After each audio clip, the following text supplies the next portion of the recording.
Bienvenidas y bienvenidos a su programa de Historia, Ciencias Sociales y algo más, un espacio de análisis, reflexión y diálogo donde el pasado y el presente se encuentran para ayudarnos a comprender el mundo en que habitamos.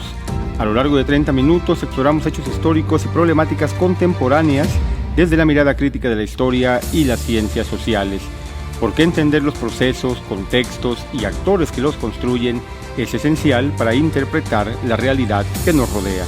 Aquí no solo hablamos del qué pasó, sino también del por qué, para qué y qué sigue. Esto es, de historia, ciencias sociales y algo más. Comenzamos. ¿Quién no ha sentido temor al paso del tiempo? ¿Quién no ha deseado alguna vez detener el reloj biológico? Desde los mitos más antiguos hasta las tecnologías más recientes, la humanidad ha buscado prolongar la vida, postergar el deterioro, retrasar o incluso esquivar la muerte. Pero detrás de esa aspiración, ¿qué se esconde? ¿Es una preocupación universal o un privilegio de unos cuantos? El envejecimiento ha sido interpretado de maneras muy distintas a lo largo de la historia. En algunas culturas se ha visto como un símbolo de sabiduría, en otras como una carga o una enfermedad a curar. Lo cierto es que hoy asistimos a un giro radical. Dejar de envejecer se ha vuelto una promesa tecnológica, una meta científica, un mercado millonario y en algunos círculos casi una nueva religión. Pero mientras algunos proyectan vivir 120, 150 o incluso 1000 años, millones de personas en el mundo no alcanzan ni siquiera los 60. Bienvenidas, bienvenidos, bienvenides a este nuevo episodio de Historia, Ciencias Sociales y algo más. Mi nombre es José Gabino Castillo Flores y hoy les propongo pensar desde una mirada histórica y crítica que ha caracterizado a este programa uno de los anhelos más persistentes de la humanidad, el deseo de inmortalidad. No es un tema banal, nos interpela como especie, como sociedad y como sujetos inmersos en sistemas profundamente desiguales. Por eso hemos titulado a este episodio Vivir 1000 años, el sueño de la inmortalidad y sus fronteras. La esperanza de vida global ha aumentado considerablemente en los últimos 2 siglos, gracias a los avances en salud pública, vacunas, antibióticos y mejoras en la nutrición. Muchas sociedades han logrado prolongar la vida de sus habitantes, pero esa victoria no ha sido equitativa. No es lo mismo nacer en Noruega que en Honduras, en un barrio de alta renta en Santiago o en una comunidad indígena sin servicios básicos en México. La longevidad sigue teniendo clase, color, pasaporte y código postal. Hoy, empresas financiadas por millonarios como Calico, Altos Labs o Human Longevity prometen curar el envejecimiento, así entre comillas, manipular genes, reemplazar órganos, cargar nuestras memorias en la nube o reprogramar células. Se habla de longevidad extrema como un futuro posible, pero vale la pena preguntarse, ¿futuro para quién? ¿Qué vidas son las que se busca alargar y qué vidas se siguen considerando prescindibles? Este episodio no busca respuestas fáciles. Queremos recorrer el trayecto histórico de esta obsesión por la larga vida, examinar los avances científicos que la alimentan, pero sobre todo interrogar los costos humanos, sociales y ecológicos de este sueño. ¿Qué sucede cuando la inmortalidad se convierte en un lujo? ¿Qué dice de nuestra sociedad el hecho de temer más a envejecer que a la injusticia? Acompáñenme pues a explorar las fronteras de este deseo, porque quizás el verdadero problema no sea envejecer, sino el modo en que envejecemos en un mundo profundamente desigual. La esperanza de vida no ha sido una constante a lo largo de la historia. De hecho, vivir mucho tiempo ha sido durante la mayor parte del pasado humano una excepción. Según los estudios demográficos más rigurosos, como los realizados por el historiador August Madison y el demógrafo James C. Riley, la esperanza de vida promedio en el mundo antiguo rondaba entre los 25 y los 35 años. Eso no significa que las personas murieran inevitablemente jóvenes, sino que las altas, muy altas, tasas de mortalidad infantil y enfermedades infecciosas reducían drásticamente la media. Quienes superaban los primeros años de vida podrían llegar a los 60 o incluso más, pero eran muy pocos. Durante la Edad Media, en Europa, la esperanza de vida al nacer seguía siendo baja, alrededor de 30 a 35 años. Según estimaciones del historiador John Hatcher, las hambrunas, las guerras, la peste negra, que en el siglo XIV mató a casi un tercio de la población europea, y la ausencia de conocimientos médicos eficaces mantenían el promedio vital en niveles muy bajos. En el África subsahariana y partes de Asia, si bien los registros son más escasos, los patrones fueron similares. Altas tasas de mortalidad infantil, enfermedades endémicas y mortalidad por parto marcaron, sin duda alguna, la dinámica demográfica hasta bien entrado el siglo XIX. Fue en el periodo moderno cuando comenzaron a registrarse algunos cambios significativos, sobre todo en zonas específicas. En el Japón del periodo Edo, hablamos del siglo XVII al siglo XVIII, hacia el último tercio, por ejemplo, estudios como los de Akira Hayami han demostrado mejoras relativas en la salud pública local y prácticas agrícolas que permitieron una estabilización demográfica. Sin embargo, en la mayoría de las regiones del mundo, las causas de muerte seguían siendo asociadas a infecciones, desnutrición, higiene precaria y violencia. El cambio radical llegó, sin duda alguna, con la llamada transición epidemiológica, que comenzó en Europa occidental en el siglo XIX. Las causas principales de muerte se desplazaban gradualmente de enfermedades transmisibles a enfermedades crónicas no transmisibles, como el cáncer, la diabetes o las cardiopatías.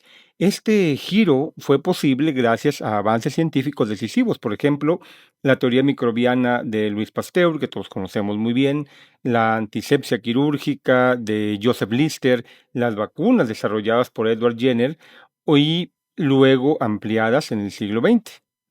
Los antibióticos, como la penicilina descubierta por Alexander Fleming en 1928, marcó también, sin duda alguna, una transición importante hacia nuevos regímenes demográficos y los sistemas de alcantarillado y potabilización del agua transformaron también las cuestiones higiénicas en muchos poblados, ciudades y países. También fue fundamental la creación de sistemas de salud pública, la disminución de la mortalidad infantil y el acceso generalizado a alimentos más variados. En países como Suecia, Francia o Inglaterra, la esperanza de vida superó los 60 años ya en la primera mitad del siglo XX. En Japón, el salto fue aún mucho más notable. Pasó de menos de 50 años en 1947 a más de 84 en la actualidad, según datos del Banco Mundial. Pero este progreso nunca ha sido uniforme.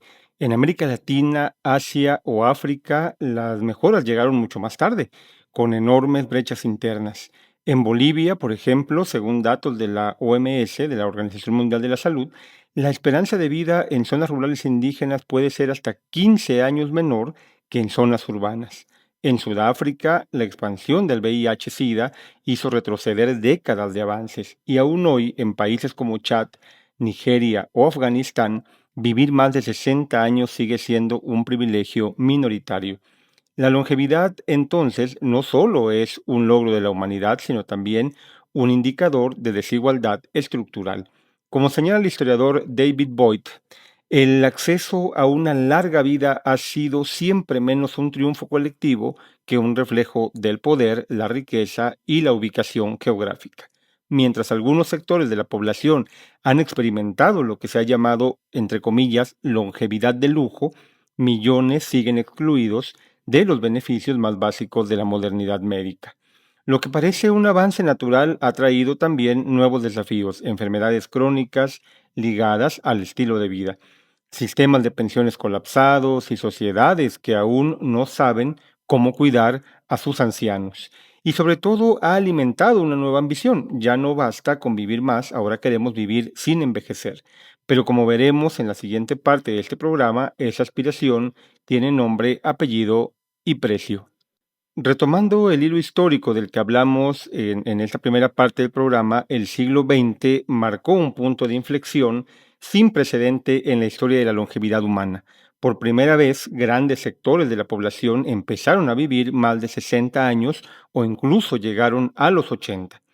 Este cambio no fue espontáneo ni universal, fue el resultado de un proceso complejo donde confluyeron la revolución industrial, los avances científicos, la consolidación de la salud pública y la expansión, aunque desigual, de los estados modernos. A comienzos del siglo XX, en países como Reino Unido, la esperanza de vida rondaba apenas los 48 años para los hombres y 51 para las mujeres. pero a lo largo del siglo esa cifra aumentó drásticamente. En gran medida, esto se debió a los avances médicos más importantes del periodo. El descubrimiento de la penicilina en 1928, que ya señalábamos, la producción industrial de antibióticos durante la Segunda Guerra Mundial, la creación y expansión de vacunas efectivas contra enfermedades como la viruela, el sarampión, la poliomielitis y la difteria, así como la aparición de nuevas herramientas diagnósticas como los rayos X, los ultrasonidos y las tomografías. La llamada, entre comillas, transición epidemiológica que mencionábamos hace un momento, término acuñado por Abdel Omram en 1971, describe cómo las causas principales de muerte pasaron de ser enfermedades transmisibles e infecciosas, como la tuberculosis, el cólera o la fiebre tifoidea, a enfermedades crónicas no transmisibles que ya mencionábamos. Este cambio fue posible gracias al saneamiento básico, la potabilización del agua, la higiene hospitalaria, las campañas de vacunación masiva, la mejora en la nutrición y la expansión en algunos países, claro, de sistemas de salud públicos financiados por el Estado. La mencionada OMS, la Organización Mundial de la Salud, en 1948 consolidó el esfuerzo multilateral por extender estos avances a un nivel global. La erradicación de la viruela en 1980 es uno de los grandes logros colectivos de la humanidad y aún hoy se continúa luchando contra enfermedades como la polio o el sarampión en diversas regiones del mundo. Sin embargo, la OMS no ha estado exenta de críticas. Su dependencia de financiamiento privado y de gobiernos poderosos ha limitado su autonomía y muchas veces ha sido acusada de imponer agendas sanitarias que no responden a las realidades locales o de actuar de forma reactiva en lugar de preventiva.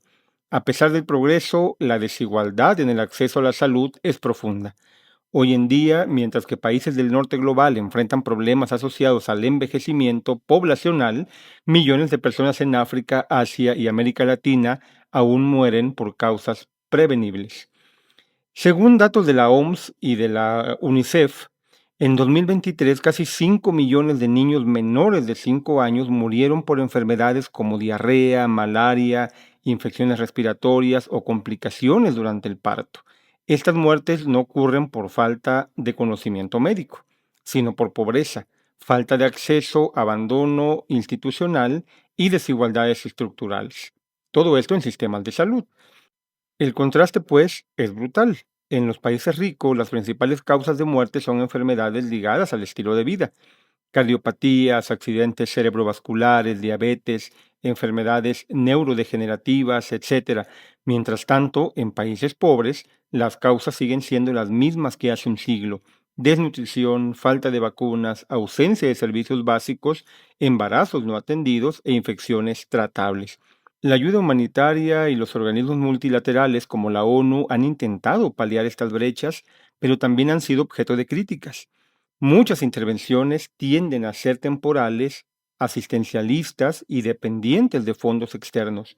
Además, en ocasiones han reforzado relaciones de dependencia entre los países del sur global y los grandes donantes del norte, en lugar de contribuir a la construcción de sistemas de salud autónomos, públicos y sostenibles.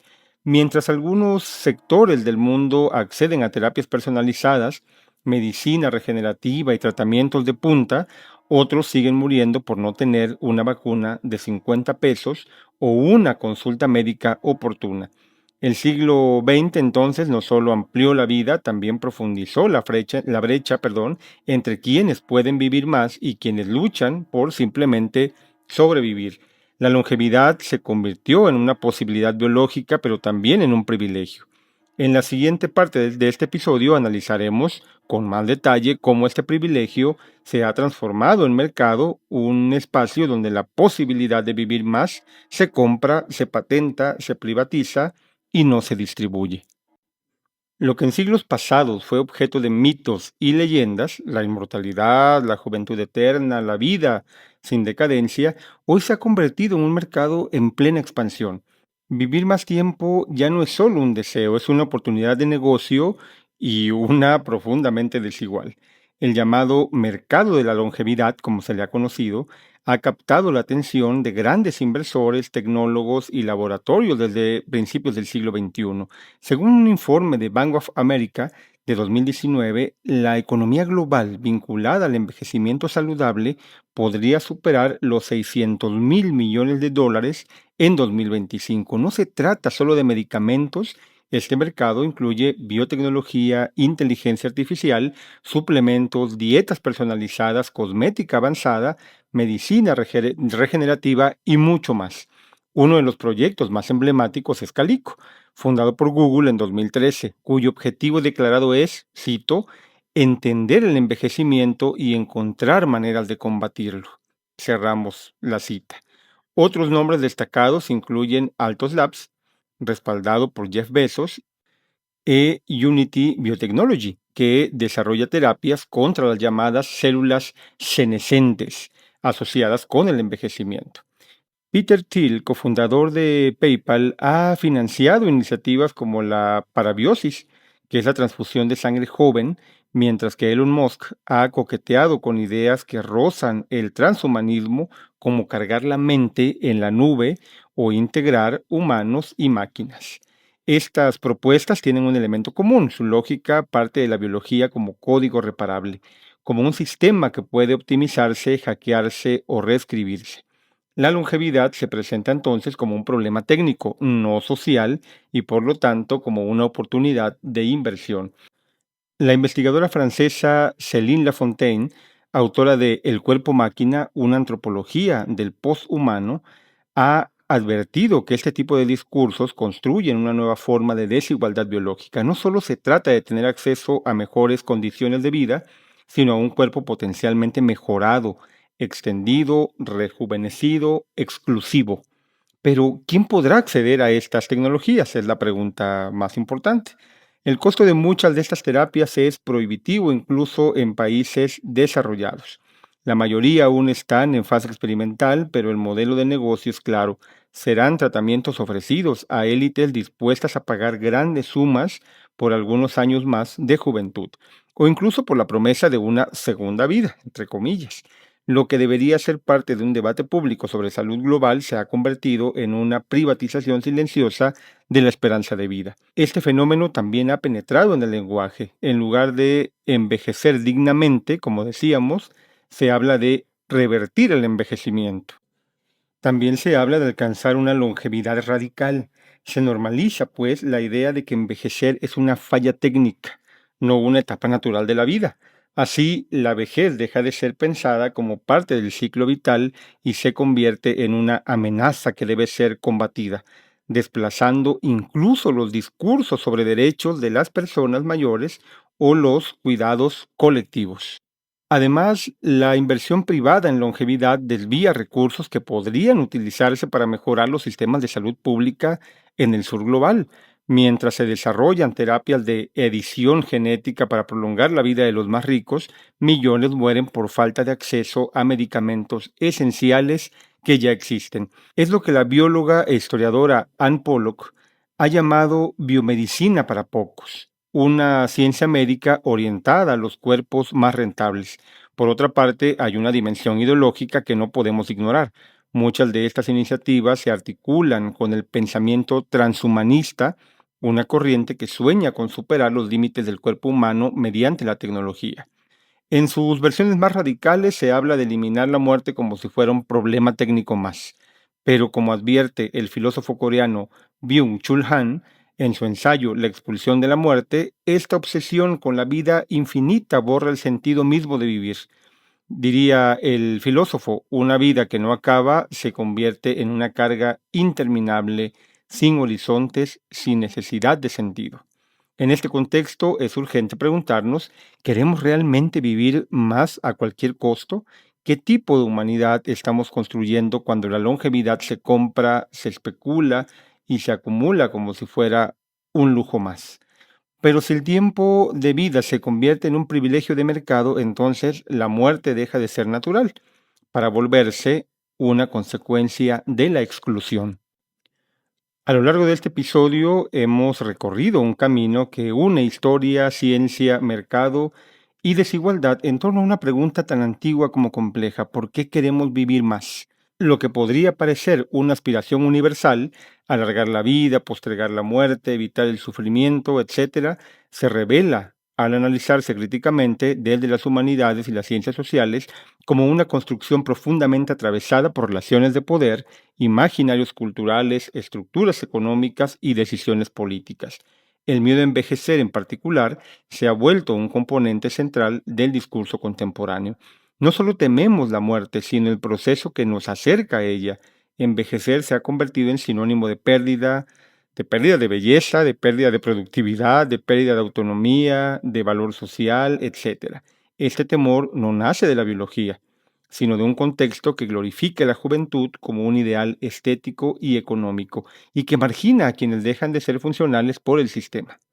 La antropóloga canadiense Margaret Lock, en sus estudios sobre envejecimiento y medicina, ha demostrado cómo el cuerpo envejecido es percibido en muchas sociedades occidentales como cuerpo fallido, defectuoso o en decadencia, en lugar de ser una etapa valiosa de la vida. Por su parte, el filósofo alemán Hartmut Rosa ha señalado que la aceleración del mundo moderno ha generado una intolerancia a todo lo que envejece. Se ralentiza o se desgasta, incluyendo los propios cuerpos humanos. Esta intolerancia ha sido muy bien aprovechada por la industria farmacéutica y cosmética.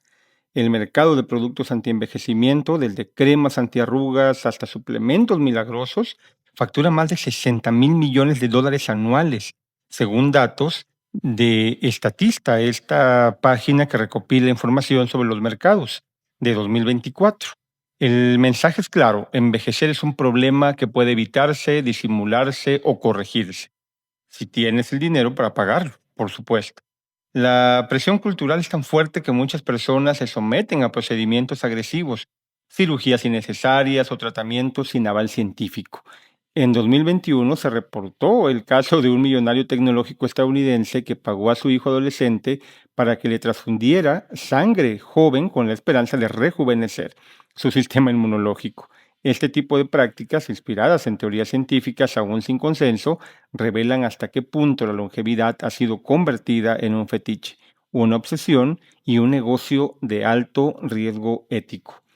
Pero el ejemplo más extremo y simbólicamente poderoso es el de la criogenia, práctica que consiste en congelar cuerpos humanos después de la muerte legal, con la esperanza de ser reanimados en un futuro donde la ciencia haya vencido el envejecimiento y la muerte misma.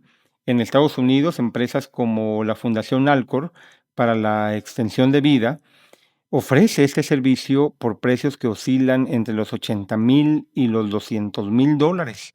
Más de 500 personas, incluidos millonarios, celebridades y científicos, ya han sido criopreservados, muchos sin ninguna garantía de que alguna vez serán descongelados.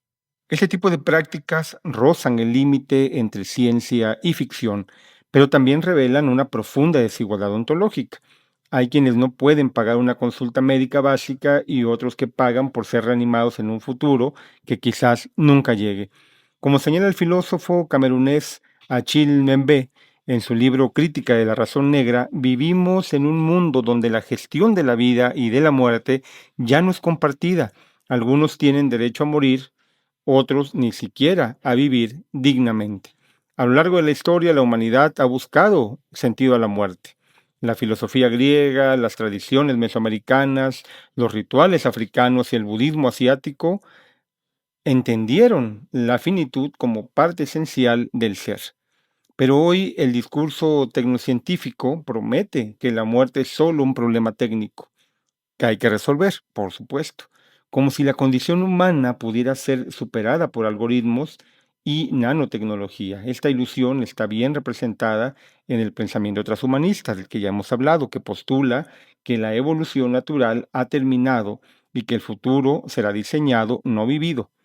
Detrás de estas promesas se esconde una concepción profundamente elitista y deshumanizada, un método donde la prolongación de la vida no depende del cuidado colectivo, sino de la capacidad de consumir soluciones individuales. Y esto plantea preguntas fundamentales. ¿Quién decidirá cuánto vale una vida? ¿Qué pasará si solo una élite puede vivir 120 o 150 años? ¿Cómo afectará esto a las relaciones intergeneracionales, a la economía y al planeta? ¿Qué sentido tendrá una vida sin límites si los vínculos, los proyectos y los cuerpos siguen estando sujetos a lo finito? En vez de preguntarnos cómo vivir más, quizás deberíamos preguntarnos cómo vivir mejor. No se trata de romantizar la vejez ni de rechazar los avances científicos, sino de cuestionar un modelo que transforma el cuidado en mercancía, la biología en inversión y el tiempo en producto de lujo. Desde la historia sabemos que los momentos de mayor avance técnico no han significado necesariamente mayor justicia. El conocimiento puede iluminar o reforzar la oscuridad dependiendo de quién lo controla, cómo se distribuye y con qué fines se emplea, como ya lo hemos señalado en otros episodios. Las ciencias sociales, por su parte, nos invitan a recordar que el cuerpo no es solo un objeto biológico, sino también un territorio social, político y económico, profundamente atravesado, por cierto, por la clase, el género, la etnicidad y la geografía. El envejecimiento entonces no es el enemigo, para nada. El enemigo es un sistema que convierte esa etapa natural de la vida en una falla técnica, una carga, una desgracia que debe ocultarse, corregirse o eliminarse. Y si no resistimos esa narrativa, estaremos renunciando a una parte esencial de lo que nos hace humanos, la conciencia de nuestra fragilidad, el valor de lo finito, la dignidad de los cuerpos que cambian, que sienten, que envejecen. Vivimos más años, sí, pero esa conquista solo tendrá sentido si se traduce en una vida plena, compartida, acompañada. No es una carrera hacia la eternidad individualista, tecnificada y profundamente excluyente. Me parece que con esto podemos cerrar este episodio que ha hecho una reflexión general acerca de cómo entendemos la vejez y cómo hoy en día la biología y la tecnología están transformando nuestras percepciones de la misma. Les agradezco por habernos acompañado en este episodio de Historia, Ciencias Sociales y algo más. Mi nombre es Gabino Castillo y hoy pues hicimos una reflexión acerca de cómo el vivir más se ha convertido también en una forma de exclusión cuando se trata de un privilegio para unos cuantos. Porque el problema verdadero no es cuánto tiempo vivimos, como dijimos hace un momento, sino qué hacemos con ese tiempo, cómo lo compartimos y quiénes quedan fuera del futuro que prometemos construir. Nos escuchamos en el próximo episodio con más preguntas, más historia y más pensamiento crítico. Hasta pronto.